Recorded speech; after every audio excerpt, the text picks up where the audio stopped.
Hola a todos, bienvenidos a FEAGRO Punto de Encuentro. Soy Laura Cristóbal y este es el lugar que FEAGRO ha situado en el espacio podcast para reunirnos a las personas que nos interesan las cosas del comer desde todos los puntos de vista de la cadena agroalimentaria. Este es el sitio para acudir a debatir desde la sensatez. Hay que compartir puntos de vista, hay que trabajar juntos por una cadena de valor y un sistema alimentario sostenible. Si quieres participar, comentarnos tus impresiones o simplemente proponernos algún tema, puedes escribirnos a redacción@feagro.com y vamos a estar encantados de escucharos. Hoy es un día muy importante para mí y es un día muy importante para FEAGRO. Están conmigo los máximos responsables de las organizaciones agrarias representativas, Asaja, COAG y UPA. Y no puedo más que empezar agradeciendo a Pedro Barato, a Miguel Padilla y a Lorenzo Ramos que hayan respondido a esta propuesta de debate desde esa sensatez que mencionaba, porque tenemos que poder hablar dejando atrás el ruido, dejando atrás la desinformación, aclararnos a quienes nos escuchan qué es lo que le pasa al campo de nuestro país y qué soluciones necesitan de Bruselas, del gobierno y de las comunidades autónomas. Así que muchísimas gracias y bienvenidos al podcast de FEAGRO. Gracias. Muchas gracias, Laura. Pues vamos al tajo. ¿Qué se juegan los agricultores este 26 en Europa? Empezamos por ti, Pedro. Bueno, pues se juegan el presente y el futuro. Yo creo que, por lo menos la organización que yo presido, ya le dijimos al ministro de Agricultura hace 2 años y medio que esta política agrícola común no es la que necesitaba el campo español ni tampoco el europeo. Una política de prohibir, una política de limitar, una política que solamente se ve medio ambiente y del malo, y ecología y de la mala, y en donde se pone en riesgo nuestra producción europea y en particular nuestra producción española. Por lo tanto se juega mucho. Han cambiado algunas cosas, en donde la señora Bordeleye ahora lo que no se podía cambiar, ya se puede cambiar, y también el ministro ha cambiado. Lo que no se podía cambiar, ahora parece que se puede cambiar. Por lo tanto, el campo español en estos momentos, como el europeo, se está jugando su presente y su futuro. Miguel, ¿cómo lo ves desde COAG? Decía Pedro, 2 años y medio. Estamos, yo creo que con estas reivindicaciones, independientemente de cuando se comenzó la reforma de la PAC que tenemos ahora, de antes, ¿no? Porque tenemos situaciones que venimos reivindicando durante muchísimos años y la verdad es que no se podían hacer las cosas. Ahora parece ser que se abre una puerta y vamos a aprovechar esa puerta. Pero sin duda alguna, toda la situación de la competencia desleal y sobre todo la política europea da un giro de 180 grados en el tema de legislación. Con los fines medioambientales que tenemos ahora mismo no se van a conseguir, y lo que sí se va a conseguir es la destrucción de los profesionales del campo día a día. Lorenzo. Sí, bueno, pues la verdad es que yo creo que se juega mucho, teniendo en cuenta de que yo creo que las movilizaciones que está habiendo en toda la Unión Europea, también en nuestro país y demás, pues bueno, están demostrando de que aquí las cosas no van bien, se le está complicando la vida a los agricultores y a los ganaderos, y las políticas se tienen que hacer, vale, para decir, nosotros no estamos en contra de todo lo que tengamos que hacer para luchar contra el cambio climático, y somos los primeros que lo padecemos en nuestras explotaciones, tanto con nuestros productos como con nuestra ganadería y demás. ¿Qué es lo que ha pasado? Que esta reforma se estuvo negociando, se estuvo gestionando hace ya muchos años. Se ha empezado a aplicar hace poco, pero ya gestionándose hace mucho tiempo. Y no se dieron cuenta de que después ha venido una pandemia, que tenemos guerras, que tenemos historias, y que lo que tenemos que hacer realmente es garantizar la producción de alimentos. Entonces tenemos que hacer medidas medioambientales que se puedan hacer, pero sobre todo lo primero que tenemos que hacer, que para eso precisamente se constituyó la política agraria comunitaria, es garantizar la alimentación sana, segura y saludable de todos los ciudadanos de la Unión Europea y todo lo que podamos exportar para afuera, ¿no? Lorenzo, si nos escucha alguien al que le pille un poquito lejos la PAC, la política agraria común, porque no la conozca mucho, ¿qué margen tienen los gobiernos y las comunidades autónomas para cambiar cosas como las que planteamos de barbecho, de cuaderno digital? ¿Qué capacidad tienen los Estados miembros para poder cambiar las cosas? ¿O estamos totalmente dependientes de lo que decida el Consejo de Ministros Europeo? Tienen bastante margen los gobiernos de los países miembros y también las comunidades autónomas. Antes era complicado. Antes se tomaba una decisión a nivel europeo y esa decisión se tenía que aplicar tal y como se había decidido en todos los países de la Unión Europea, pero en las últimas reformas esto ya ha cambiado. España ha planteado su plan estratégico, España decide a qué cultivos o qué productos son los que tienen que tener derecho a las ayudas, y hay otros que no han estado nunca dentro de las ayudas, y luego, bueno, pues con cuestiones como estas que generan burocracia y demás, se tiene competencia. De hecho, el gobierno español ya ha anunciado que el cuaderno digital pues no va a ser obligatorio, va a ser voluntario, y quien lo quiera hacer, pues resulta que se le va a dar una ayuda para que, pues, está bien, las cosas se empiecen a ver de otra manera. También la propia esta presidenta de la comisión ya ha dicho que en el tema de fitosanitarios se puede ser más flexible, cuando hace 2 días resulta que esto era imposible tocarlo. Oye, vamos a ver si se cambian cosas que sobre todo hagan que los agricultores y los ganaderos podamos seguir haciendo nuestro trabajo de la mejor manera posible. Pedro, ¿hasta qué límite entonces podemos intentar pedir y que se cambien cosas? Desde un único país, quiero decir. Hombre, yo creo que el gobierno tiene mucha responsabilidad. ¿Quién ha hecho el plan estratégico? ¿También lo ha hecho Bruselas o quién lo ha hecho? Entonces no podemos escudarnos en Bruselas. El plan estratégico lo ha hecho el ministro. Con la nación que yo presido, a mí no se ha negociado nada. Habrá negociado con las comunidades autónomas o quien haya. Yo creo que con nosotros no ha negociado nada. Por lo tanto, el plan estratégico lo ha hecho el gobierno español. ¿Qué se puede hacer? Se pueden hacer muchas cosas. ¿O es que el lobo también lo ha puesto Bruselas? Yo creo que aquí hay una responsable también, que es la ministra de Transición Ecológica, que está escondida, pero desde su refugio está fastidiando mucho al sector agrario español. Porque lo del lobo ha sido ella. Con votaciones casi clandestinas, o casi hay que repetirlas. Y por lo tanto se pueden hacer muchas cosas. Hombre, pero no enredemos. Si el cuaderno digital va a ser voluntario, ¿qué dice usted ahí, señor ministro? No enrede usted ahora, que es que va a potenciar y va a decir y va a hacer y va a primar. Si ese es y si no es, no enrede. Porque si no, al final, pues parece que no sirve de nada lo que estamos haciendo. Oiga usted, si es voluntario, pues será voluntario, pues ya está, pues no pasa nada. Miguel, ¿cuál sería el foco para vosotros de esa pelea en el plan estratégico español en sus cambios? Bueno, se sabe que la política agraria común lo tienen que aprobar 3 instituciones, ¿no? Lo que es el Parlamento, lo que es el Consejo y lo que es la Comisión, ¿no? Ahora bien, la interlocución de los agricultores y ganaderos españoles es el Ministerio de Agricultura, y es el que tiene que hacer valer la realidad de su actividad agraria en Bruselas. Por lo tanto, tiene una serie de márgenes, otras no. La política agraria tiene 2 cosas. Una, la aplicación, es decir, yo tengo que cumplir estos requisitos, pero luego tengo otro, que es qué justificación tengo que hacer para demostrar que he cumplido esos requisitos. Y ahí es donde entramos en toda la situación de la burocratización y de la flexibilidad. Es verdad que es Bruselas la que tiene que autorizar una parte importante de esa flexibilidad, pero si no se lucha desde el Consejo de Ministros, por ejemplo, de cualquier institución, por parte del interlocutor que tenemos válido, que es el Ministro de Agricultura, no se puede hacer. Y es verdad que anteriormente ni la Comisión podía hacer nada, ni por parte del Ministerio tampoco se abría ninguna ventana, y ahora se abren. ¿Por qué? Pues porque se puede hacer. Miguel, hay una cosa que quería reflexionar con vosotros 3, empiezo contigo. Lo que más me preocupa en esta situación es la simplificación de los análisis. Es decir, estamos ahora mismo en un contexto en el que parece que resolvemos los problemas del campo con una frase sentenciosa, y cuanto más clickbait, mejor. Yo quería plantearos, desde la sequía a los servicios básicos del rural, desde los acuerdos comerciales, la burocracia o las cláusulas espejo, ¿cuál es la radiografía de COA de qué son las prioridades que están poniendo difícil que el campo se mantenga y no digamos que las nuevas generaciones se incorporen a la práctica de la agricultura y la ganadería? Sí, esa es la pregunta del millón, ¿no? Gracias. Sí, indudablemente, ¿no? Es decir, ¿cuál es la problemática del campo? Es muy diversa, esa es la realidad, ¿no? Tenemos una situación climatológica donde hemos tenido una sequía persistente que aún sigue existiendo en muchísimas zonas de España.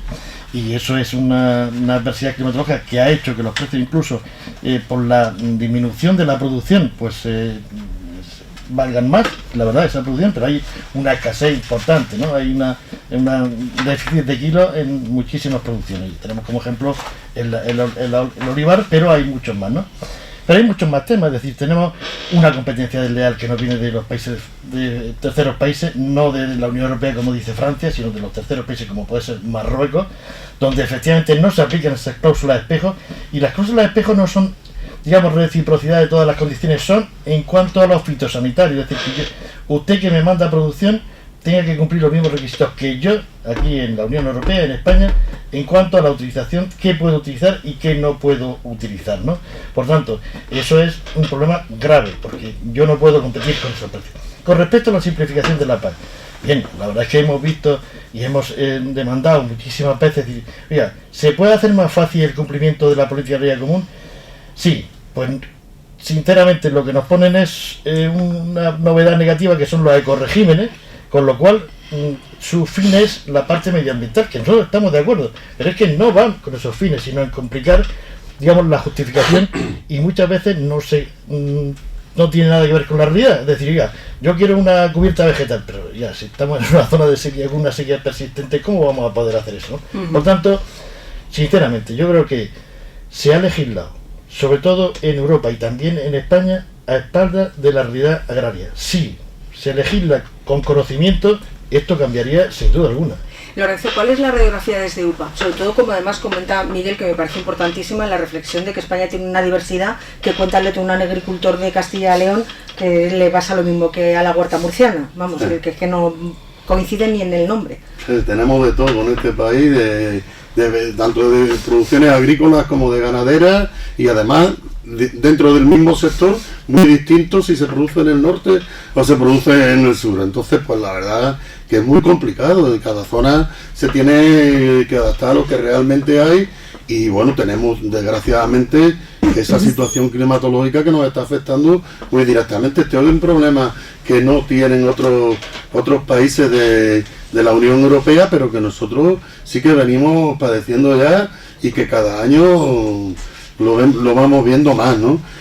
Nosotros desde las organizaciones profesionales agrarias llevamos muchísimo tiempo insistiendo en que la vida, lo que no se le puede hacer es complicar a la gente.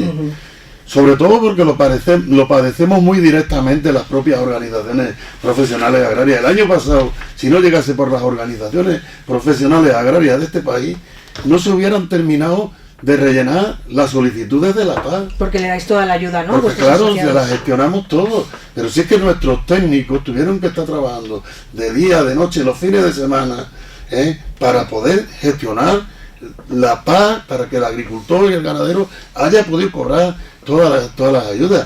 Nosotros llevamos mucho tiempo, lo ha dicho Pedro, lo ha dicho Miguel, denunciando todas las cosas que están pasando. En septiembre del año pasado, cuando vino el Consejo de Ministros de Agricultura en Córdoba, ahí estamos las tres organizaciones profesionales agrarias movilizándonos. O sea, llevamos mucho hecho y creo que hemos conseguido cosas, porque la verdad es que se han conseguido muchas cosas.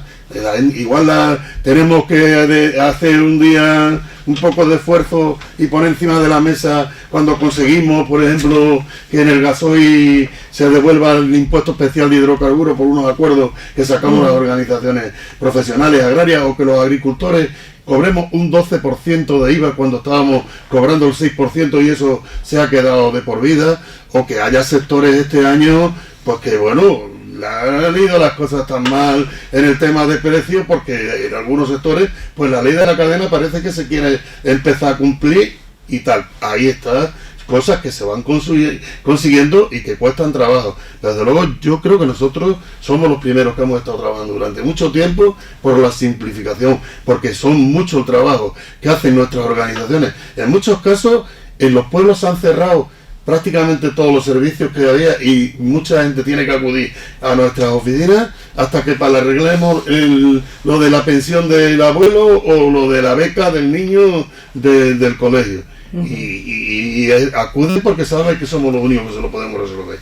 Pedro, desde Asaja, ¿cuál es vuestra radiografía básica? O sea, nuestras prioridades ahora mismo para salir adelante. Vamos a ver, aquí hay un tema fundamental, que es el enredo de los papeles. Y yo me hago una pregunta como agricultor y como ganadero, o sea, ¿quién me va a decir a mí en Bruselas que cuánto barbecho tengo que dejar yo? ¿O cómo tengo que hacer yo las cosas en mi casa? Es que es una irracionalidad y una auténtica barbaridad. Por lo tanto, todo esto que se ha hecho no vale para nada, porque encima es mentira, porque es que dicen que tenemos que fortalecer los suelos, fortalecer no sé qué, que la tierra no sé qué. Oiga, en España se acaban de abandonar 1 millón de hectáreas. ¿No tiene usted bastante ya para mitigar eso que usted ni cree en ello?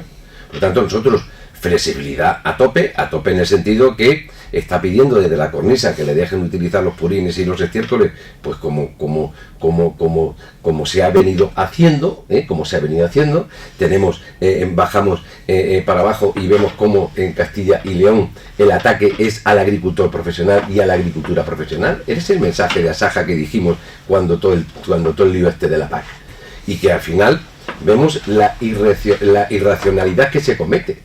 Aquí se han cargado un cultivo que es de la remolacha, alternativo, y ahora resulta que la remolacha no se la tenían que haber cargado. ¿Hicieron ustedes algún estudio? ¿Hicieron algo? Y luego hay otra situación que creo que es fundamental, que en la ganadería, por ejemplo, llevamos 24 años con la dichosa tuberculosis. Vamos a acabar con la tuberculosis cuando acaben con todas las vacas. Y de hecho, la cantidad de animales que...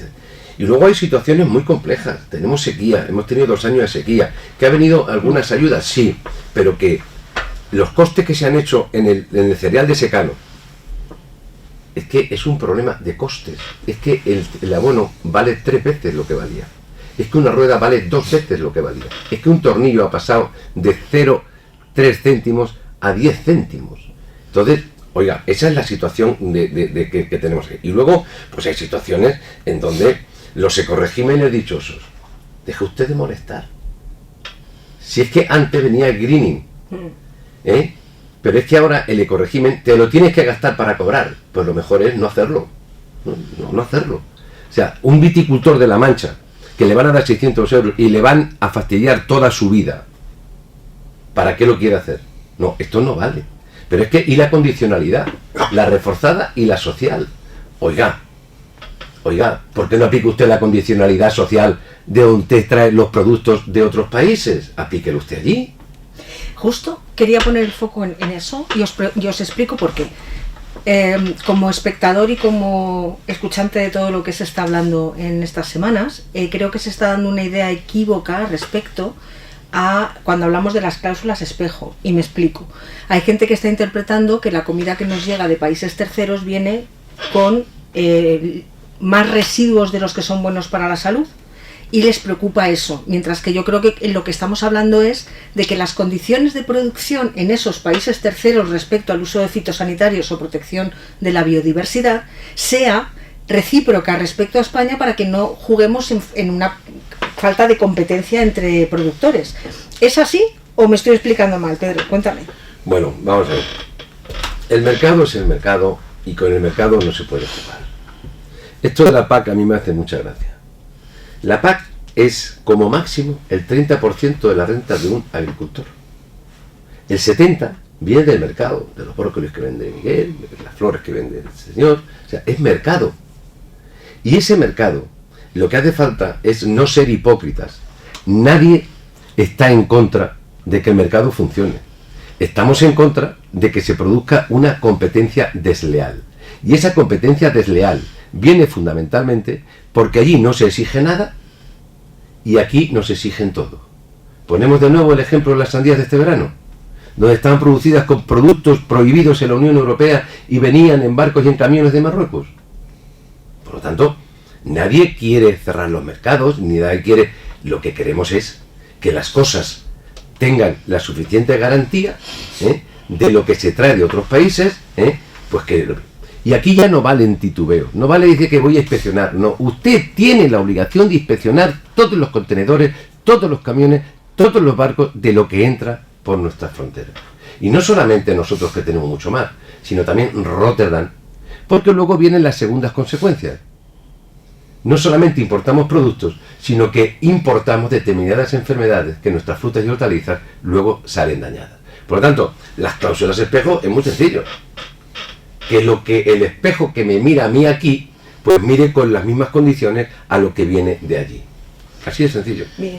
Sí, en la cláusula de espejo, que es lo que ahora se está promoviendo, se han dado cuenta de que eso podría ser factible cuando venimos reivindicándolo durante muchísimo tiempo, porque es una auténtica barbaridad. Sí. Porque solamente se refiere la cláusula de espejo a lo que son las materias activas que se utilizan allí y que se utilizan aquí. Claro, si yo no puedo, cualquier país tercero fuera de la Unión Europea puede utilizar, y de hecho utiliza, materias activas para las enfermedades de las producciones que aquí están prohibidas hace ya años.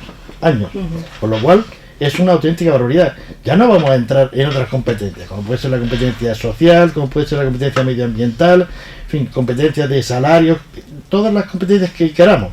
Pero sobre todo hay una que ya no solamente afecta a la producción, que nos afecta y de lleno, sino también al consumidor. Oiga, no, es que todo lo que hay viene de fuera, está absolutamente controlado. No está controlado en absoluto. Lo que está controlado es lo de aquí. Porque aquí no podemos producir de distintas maneras un agricultor francés, un alemán, un español o cualquiera de los 27 países. Todos tienen la misma normativa. Y es la normativa, y hay que decirlo, más restrictiva del mundo. Es decir, no existe en el mundo ninguna normativa tan restrictiva como la que tenemos dentro de la Unión Europea. Claro, se tienen encima de la mesa manteniendo acuerdos, es decir, para estudiar acuerdos, ¿no? Estos acuerdos, nosotros no estamos, como decía Pedro, nosotros no estamos en contra del comercio, si nosotros exportamos también importamos, es decir, no podemos estar de acuerdo, o sea, en desacuerdo del comercio, lo que estamos en desacuerdo es en las condiciones. Oiga, cumpla usted lo mismo que yo. Y encima de la mesa ahora hay acuerdos, por ejemplo, el que se quiere firmar con Argentina, Uruguay, Brasil y Paraguay, que si se firman las condiciones sin ningún tipo de condiciones, un sector importante de la carne en España se va a ir a la ruina. Eso es justo, eso no se entiende. No se entiende de que tenemos que tener las mismas condiciones de juego. Pues eso es lo único que estamos pidiendo durante muchísimo tiempo, la verdad. Sí, efectivamente, coincido plenamente con los compañeros, porque desde luego nosotros no estamos en contra y nunca hemos dicho que es que no se tengan que tener acuerdos con otros países fuera de la Unión Europea, porque nosotros exportamos y somos, además España es un país neto exportador. Y ahora lo que está bien claro es que esta es una cuestión que nunca se ha querido entrar, ahora parece ser que ya sí se puede empezar a hablar de esto, y bueno, pues a ver si es verdad que cala y se controla. Además, o sea, el tema... estamos en un contexto de inflación que el precio manda al consumidor, entonces Claro. al consumidor tampoco, seamos realistas, no le vas a pedir en un momento determinado, se las está pasando fatal para llegar a final de mes, Claro. que no elija un producto más barato cuando encima no sabe normalmente de esta cuestión que estamos Claro. hablando, ¿no? Pero también en este caso me gustaría sobre todo que se tuviera en cuenta que muchas veces hay gente que se piensa que, bueno, o sea, si al final, si no producimos aquí ya lo traeremos de fuera, tal. Que eso no es tan sencillo, ¿eh? Que cuando hemos pasado la pandemia hemos visto el desabastecimiento de ciertos productos que no se fabrican aquí y demás. Y bueno, y en otros sitios ha habido problemas de abastecimiento de alimentos. Aquí no. Si nos pensamos que todo puede venir de fuera, cuidadito. Primero, es absolutamente necesario, y eso lo venimos reivindicando de hace más de 20 años, es que tienen que cumplir las mismas normas que nosotros. Se tiene que cumplir el acuerdo de Marruecos, que es el que siempre estamos viendo. Es que no se cumple, o sea, hay un acuerdo, se tiene que cumplir en todo su recorrido. Porque si no, ¿para qué es un acuerdo? Si luego vamos a dejar las puertas para que no solamente los controles de tipo fitosanitario y demás, sino también en muchos casos ¿no? de contingente, de precios y demás. Es que, entonces, claro, pues eso cabrea a los agricultores y lo que pedimos es que se apliquen las mismas normas, porque además, si hablamos de seguridad alimentaria, es una hipocresía cuando se permite que esos alimentos vengan con otros sistemas de producción, ¿no? Pedro, comentaba Lorenzo pandemia, comentabas tú hace un momento el aumento de los precios desde el tornillo a la energía y al neumático. Se cumplen 2 años de la guerra de Ucrania, que se nos pasa rapidísimo en la actualidad, pero son 2 años de un momento que destrozó todo el equilibrio de los inputs, con la energía, con los fitosanitarios y los fertilizantes. ¿Cómo analizáis, si empezamos por ti, Pedro, cómo han sido estos 2 años, cómo se ha recuperado España del problema que tenía, sobre todo con los cereales para piensos, para la ganadería, y eso que hay países dentro de la Unión Europea que están en contra de las ayudas, evidentemente, para Ucrania? ¿Cómo es el análisis de ese impacto a 2 años vista que se cumple ahora el aniversario? Pues haría una reflexión un poco bruta. Venga. hay mucha gente muriendo en Ucrania, tristemente. Hemos visto en los telediarios muchas bombas donde muere la gente. Todavía no hemos visto ningún barco hundido de cereal, ni ningún camión de cereal. La geopolítica es así. Yo no digo que no haya que ayudar, pero hay otras formas de ayudar. No puedes ayudar arruinando a otros. Porque yo soy ganadero, pero yo también quiero que el agricultor gane dinero. No puede ser el precio de referencia el puerto de Cartagena hoy, donde una tonelada de cebada vale menos que una tonelada de paja. Por lo tanto, estos 2 años yo creo que la geopolítica pasa estas cosas, y desde luego ayudar a Ucrania, al pueblo ucraniano, sí. Pero ¿saben ustedes la dimensión que tiene una explotación en Ucrania? A lo mejor hay explotaciones de 250.000 hectáreas, explotaciones de 30.000 hectáreas. Eso no está bien repartido. Y por lo tanto, alguien se está forrando con todo ese tipo de situaciones. Que yo como ganadero puedo ser un egoísta y decir cuanto más barato. No, cuidado. Aquí tiene que haber un equilibrio, el que siempre hemos tenido. Es que España no puede ser el primer país importador. Esta semana no. Esta semana ha sido China. Por lo tanto, yo creo que estos 2 años están transcurriendo ahí. Y de luego yo echo mucho en falta el que Bruselas, desde mi punto de vista, y yo soy europeo convencido, trabajador por Europa, pero Europa en sus decisiones está demostrando que está muy enferma en sus decisiones. Tardan mucho en tomar una decisión. Y luego son decisiones que se están adoptando, no sé por qué, no sé si es que les pagan otros o de qué viven, pero son decisiones que, yo decía hace unos días, el país de Heidi para la película está bien, pero Europa no tiene que ser el país de Heidi. Europa tiene que ser un país donde su soberanía alimentaria sea un bien preciado. Si no es un bien preciado, mal vamos. ¿Que hay que cumplir? Vamos a cumplir. Pero claro, es que están manipulando y engañando. Hemos visto titulares donde una vaca parece ser que contamina más que un coche. Y parece que la gente se lo cree. Entonces, hay situaciones en este tiempo que desde luego se ha perdido mucho, nosotros lo venimos denunciando, pero es que hay que cambiar. 50.000 millones ahora, 17.000 a fondo perdido se le ha dado a Ucrania. Hay que ayudar al pueblo ucraniano, pero no a costa de arruinar a otro pueblo, que son los húngaros, son Polonia, España, Grecia, Italia. Entonces hay muchas formas de ayudar, pero hay alguien que se está quedando con la pasta a costa de los demás. Por tanto, en estos 2 años hemos visto cosas muy difíciles y yo espero que esto cambie. ¿Cómo lo ves, Miguel, estos 2 años de la guerra?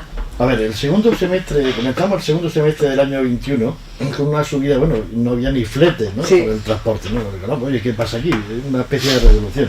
Y a partir de ese momento llegamos a unos niveles de costos de producción que fueron impresionantes. Hombre, digo llegamos porque ya últimamente está un poco más rebajado. No hemos llegado ni mucho menos a los niveles que teníamos antes del segundo semestre del 21, pero no era la auténtica barbaridad en cuanto a fertilizantes, que ya aparte de ser tremendamente caros, es que eran escasos.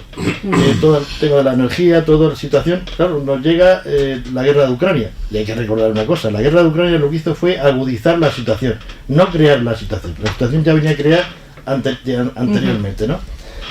Y bueno, pues la suerte que hemos tenido es que los precios en una parte importante de los productos ha sido razonable. Si llegamos a tener los precios que había en el año 20, cuando estábamos en la calle manifestándonos, igual que ahora en todas las comunidades autónomas, con un eslogan único que era precios dignos, si llegamos a tener aquellos precios, hoy no queda ni el 5% de los agricultores y ganaderos en el campo, porque nos hubiéramos arruinado absolutamente. El fertilizante fue un 300%, ¿no? Sí, la subida de los bueno, precios. los fertilizantes, todo el tema de la energía, todo lo que utilizamos, todos los elementos que utilizamos en la actividad fueron una cosa desorbitada. Hoy están caros, es verdad, hay una alza importante, pero no era el disparate que teníamos en ese momento. Y repito, hoy podríamos estar en una reconversión. Todo se une a esto el tema de Ucrania, donde efectivamente, bueno, pues hay una cooperación, hay una ayuda, eso me parece absolutamente lógico, pero yo coincido con los compañeros, en este caso con Pedro, que siendo solidarios, porque no se puede ser de otra manera. Hay fórmulas para ayudar que no sea en detrimento de una parte de la producción, porque entonces, como luego se dice en mi pueblo, oye, desarreglamos un roto para arreglarlo, ¿no? Con lo cual, a mí me parece que la situación actual, con respecto a los cereales, con, digamos, lo que son las producciones, ¿no? Pues es verdad que estamos en un mercado global, mercado donde ponen los precios no se sabe dónde, o sí se sabe dónde, y donde efectivamente no podemos, digamos, por llamarlo vulgarmente, cargarnos un sector para que otro pueda respirar. Vamos a intentar de que puedan respirar todos, que es la forma de que sean viables las explotaciones. Porque Lorenzo, además, eso puso encima de la mesa esa cosa entre la autarquía y la seguridad, o sea, y la autonomía alimentaria geoestratégica, ¿no? Que se mencionó tanto el año pasado. ¿Cuál ha sido vuestro análisis de estos 2 años de la guerra y las consecuencias para el sector? Bueno, la verdad es que, por ejemplo, para el sector de los cereales en estos momentos está siendo una ruina total, ¿no? O sea, hemos tenido un año donde no hemos tenido prácticamente cosecha por la situación climatológica que tenemos, y tenemos precios que están muy por debajo de los precios que realmente tenían que tener. Al principio sí que es cierto que los cereales estaban caros, que ya venían caros, como ha comentado Miguel, y subieron, digamos, los cereales al mismo nivel que subieron todo el tema de costes de producción y tal, ¿no? Pero ahora mismo, pues la verdad es que es un sector muy importante en nuestro país que lo está pasando mal, y creemos que desde luego son por decisiones políticas que no están siendo acertadas ni con mucho, ¿no? Y luego, bueno, pues la verdad es que coincido plenamente en que estamos aguantando en bastantes sectores. Tenemos que olvidar que, por ejemplo, tenemos el sector de la leche, que tiene una estabilidad importante porque tiene unos precios en condiciones. Hemos tenido el sector del porcino, con unos precios bastante buenos. El sector del olivar, aunque ha tenido una baja cosecha, bueno, los precios de la aceituna han sido muy buenos este año. Y en el sector de las frutas y hortalizas, pues la verdad es que el año pasado fue bien. Este año está siendo peor precisamente por esas consecuencias climatológicas que están ocurriendo. Pero la verdad es que los que nos dedicamos, entre ellos yo, al sector de la fruta de hueso, el año pasado hemos tenido una liquidación mucho mejor de las que hemos tenido a lo largo de los últimos 5 o 6 o 10 años. Estamos hablando de prácticamente el doble de lo que cobrábamos en el año 2020, entonces sí que de verdad no éramos capaces ni de cubrir los costes de producción. Pero bueno, la verdad es que por eso yo creo que es bueno que el día 26 a ver si se abre un poco el tema, y que sepan que esta política agraria comunitaria se estuvo gestionando y negociando con un panorama que no es el que tenemos ahora. Y desde los despachos, ¿no? Y desde los despachos, que ya está bien. Campo. Claro. Sí, no, además, si podemos decir, con respecto a los cereales, que se da una paradoja de la oferta y la demanda. Hemos tenido un déficit importante en la mayor parte de las producciones, es decir, me refiero de producción, ¿no? Que ha hecho que los precios suban. Sin embargo, en los cereales hay un déficit total de producción, porque hay una merma en muchos sitios de un 60-80%, y sin embargo hay una bajada espectacular del precio. Es decir, se rompe. ¿Por qué? Pues porque depende de un mercado mundial que nosotros prácticamente no participamos. Y convertidos en commodities, además, los alimentos. Nos estamos quedando sin tiempo y no me resisto. Hay una última pregunta que me parece fundamental haceros. Lorenzo, la unidad de acción del campo, vosotros sois el ejemplo, este debate es el ejemplo. ¿El futuro del campo es unido o no será? El futuro del campo tiene que ser unido. Además que me hace mucha gracia en estos días que escuchamos mucha gente decir, es que tenemos que estar unidos, y hay algunos que lo que están planteando es precisamente ir contra el sistema de las organizaciones profesionales agrarias y demás. Nosotros llevamos ya muchos años en unidad de acción, las 3 organizaciones profesionales agrarias, teniendo diferencias internas que las tenemos. Pedro, Miguel y yo, pues muchas veces sabemos que tenemos que dejarnos cosas en la gatera para que podamos ir al final con una plataforma reivindicativa justa.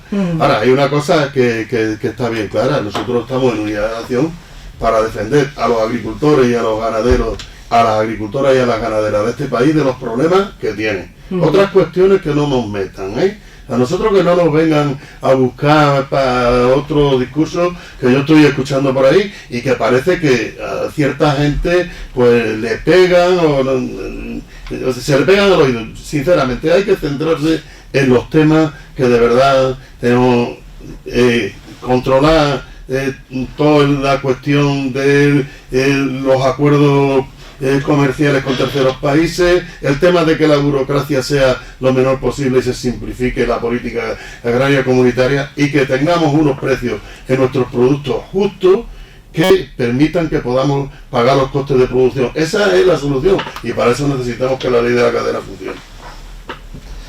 No, sin duda alguna, si el futuro del campo es la unidad de acción y es lo que venimos haciendo, como bien decía el compañero, lo que venimos haciendo en los últimos años, porque además es donde se recogen mayores frutos, esa es la realidad. Es verdad que hay, se han surgido una serie de plataformas, una serie de críticas, no sé si es que no hemos sabido vender bien lo que hacemos, pero lo que está claro es que no son solamente las reuniones del ministro lo que se ve, ¿no? Es el día a día, la semana a semana, el trabajo de nuestros técnicos con la con la parte representativa del ministerio, que son los que van solucionando los problemas semana a semana o día a día. A veces puede parecer, dice, bueno, estos solamente se reúnen con el ministro en lo que es el Consejo Comité Asesor Agrario. No, eso ocurre cuando ocurre, pero el trabajo de todos los días es todos los días. Y por tanto, dentro de esa función que tenemos, que efectivamente es representar y defender con el máximo rigor, aunque no lo parezca para algunos, con el máximo rigor, los intereses de los agricultores y de los ganaderos de este país, que es lo que hacemos estas tres organizaciones, con el mayor rigor y con la mayor energía, pues ese es nuestra labor y nuestro trabajo. Y luego hay más, es decir, sin duda alguna, lo que hemos dicho, hay que hacer los requisitos que nos piden y luego justificarlos. Y justificarlos necesitamos un abanico de técnicos, que son los que indudablemente nos dan soporte para el día a día, es decir, para que nuestra explotación sea viable. Hoy ya no es como cuando yo comentaba hace muchísimos años, pues que prácticamente el papeleo no había, es decir, oiga, yo te vendo, me da el dinero, me lo meto en el bolsillo, me voy y así vamos, ¿no? Hoy los requisitos formales son muchísimo más exhaustivos, son muchísimo más... Hay una cantidad tremenda de documentación y eso hay que hacerlo todos los días y eso lo hacen las organizaciones agrarias y no solamente lo hacen, sino que a la hora de que salgan esos documentos luchamos para que en vez de que sean 10 sean 2. Este es un ejemplo muy simple. Pues bien, todos los días ese es nuestro trabajo, aunque no se vea y aunque seguramente no lo vendamos bien. Bueno, la unidad de acción yo creo que es algo fundamental, pero aparte de la unidad de acción, por parte de Asaja y por parte de su presidente, respeto absoluto y comprensión a cualquier agricultor que se manifieste para conseguir sus legítimos derechos. Por lo tanto, que no crean bastante desunión, algunos quieren crear, por lo tanto, unidad sí, comprensión también, respeto también. Y por lo tanto, yo creo que el mensaje tiene que ser nítido y claro. Esto no es cuestión de siglas, es cuestión de soluciones. Y que se dejen de enredar los unos y los otros. Que si uno apoya, otro no apoya. Respeto absoluto a todas las movilizaciones que los agricultores hagan.